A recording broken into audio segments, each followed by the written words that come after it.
stage, Democratic for Carolina and Indiana. Hillary Clinton appears to be picking up steam. An Associated Press national poll released today has Clinton up with a 9-point lead on Republican counterpart John McCain. In the same poll, Barack Obama is only up on the Arizona senator by 2. With us now, the author of If Democrats Had Any Brains, They'd Still Be They'd Be Republican, Ann Coulter, and pollster Doug Schoen. But if Obama, you've said, all these horrible things about McCain. If Obama is the nominee, will you vote for him? No. No. Will you vote for McCain?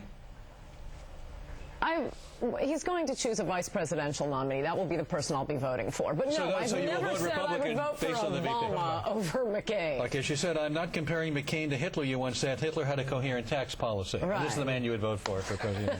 Correct. I see. Yeah, All the right. man who called the Swift boat veterans dishonest and dishonorable. Yes, I would vote for him over Obama, who's pals with a weatherman and who has a lunatic as his religious mentor. Yes, they are pals. I guess what I would say is two things. First, there's a legitimate issue that Barack Obama has to deal with. He has to distance himself, finally, irrevocably, from Reverend Wright. He has to have a Sister Souljah moment and say, it's done. More important than politics. I decry all this.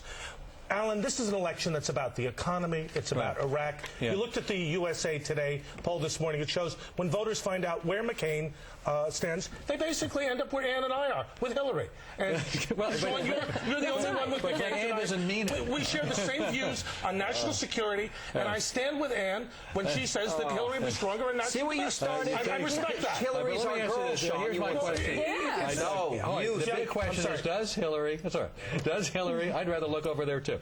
Does Hillary have a chance? No. Excuse me, I was talking to Doug Schoen. Thank you, Alan. Can of course she has a chance. The conventional wisdom is changing every day. The Survey USA poll in Indiana now has her up 9. She's moving up in the national polls. How does she do it? How does she get from here to there? She gets from here to there with a combination of two things. One, steady progress in states like Indiana and North Carolina. She wins a vast majority of the 8 remaining contests after those 2, and that there have to be more mistakes by Barack Obama. And Sean, you'd have to agree, Obama's not handling things well. And then picks Obama as a running mate. Here's the problem. And then Ann would have a problem voting for divided. That's right. The Democrats are so divided that they're going to have to come together with Obama-Clinton or Clinton-Obama. The problem is putting Humpty Dumpty back together again after this fight. Now, Ann, issue by issue, Doug is right. The American people seem to side when you simply talk about issues with Democrats, whether it's health care, education, the war.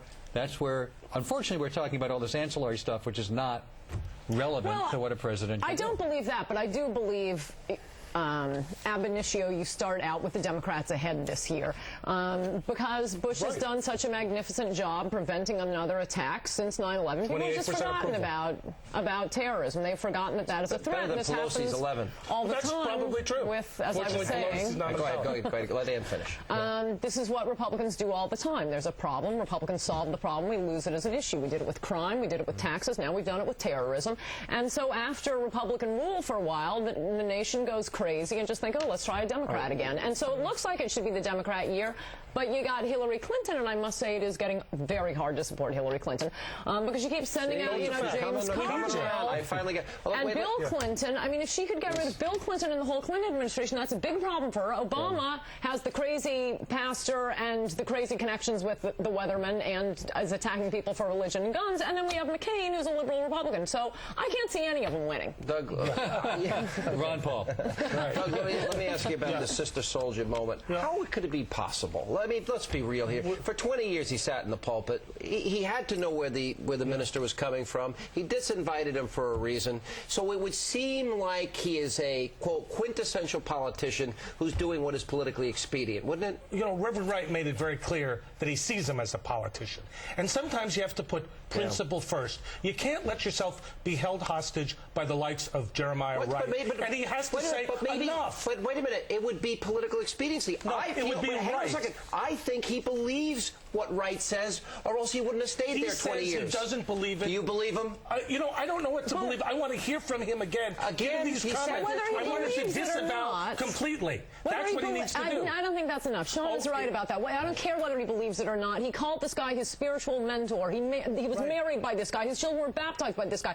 I don't care what he believes in his heart. I do. He's done all of that. The American people Sister want to know. Soldier isn't Wait a minute, gonna hang do on. it No, here. but wait a minute. As Ann points out, when you add William Ayers into the mix, Right. and you look at the 20-year association, look, I don't think there's anybody in our lives on this panel that hasn't run into somebody that seems like a nice person.